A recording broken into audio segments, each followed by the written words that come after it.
तो चलिए guys video को शुरू करते हैं। तो फ्रेंड्स, प्लिंथ बीम और टाई बीम के बीच में डिफरेंस जानने से पहले मैं आपको कुछ इंपॉर्टेंट टर्म्स के बारे में बताता हूं, जो टर्म्स आपको इनका डिफरेंस समझने में बहुत मदद करेंगी। तो सबसे पहले मैं बात करता हूं प्लिंथ लेवल की, कि प्लिंथ लेवल क्या होता है। तो बिल्कुल सिंपली आप इसे समझें कि किसी भी बिल्डिंग का जो सबसे नीचे वाले पार्ट का एंड होता है और सुपर स्ट्रक्चर जिस लेवल से स्टार्ट किया जाता है उसे हम प्लिंथ लेवल कहते हैं। आसान भाषा में जो ग्राउंड लेवल का टॉप मोस्ट लेवल होता है उसे प्लिंथ लेवल कहा जाता है, जैसे कि आप नीचे इमेज में देख सकते हो।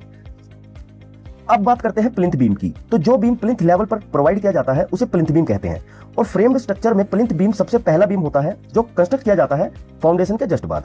नीचे इमेज में देखकर आप इसे अच्छे से समझ सकते हैं। अब देखिए इसका पर्पस क्या होता है। पहला तो ये बीम हमारी जो वॉल्स पर लोड होता है उसे डिस्ट्रीब्यूट करता है पूरी फाउंडेशन पर। दूसरा ये कॉलम को कनेक्ट करता है। तीसरा ये फाउंडेशन से वॉल्स तक होने वाले लॉन्ग क्रैक से प्रिवेंट करता है।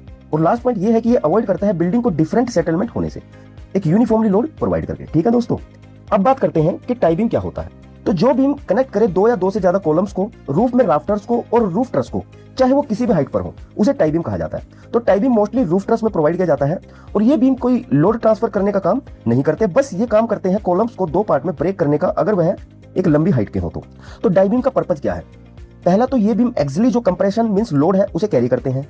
दूसरा राफ्टर के लोड को कॉलम तक ट्रांसफर करते हैं, और तीसरा ये कॉलम को बकलिंग से प्रिवेंट करते हैं। तो अब आते हैं टाई बीम और प्लिंथ बीम के डिफरेंस के ऊपर, कि इनमें डिफरेंस क्या है। तो अगर मैं कहूं तो एक्चुअली इनमें कोई डिफरेंस होता ही नहीं है, सिर्फ और सिर्फ फर्क है हाइट का, जहां ये बीम प्रोवाइड किए जाते हैं। तो प्लिंथ बीम सिर्फ प्लिंथ लेवल पर प्रोवाइड किए जाते हैं, और जो बीम कहीं भी किसी भी हाइट पर प्रोवाइड किए जाए अबव प्लिंथ लेवल, उसे हम टाई बीम कहते हैं। तो दोस्तों, उम्मीद करता हूं कि ये जानकारी आप लोगों को पसंद आएगी, और अब आपके टाई बीम और प्लिंथ बीम के सभी कंफ्यूजन क्लियर हो चुके हैं। धन्यवाद।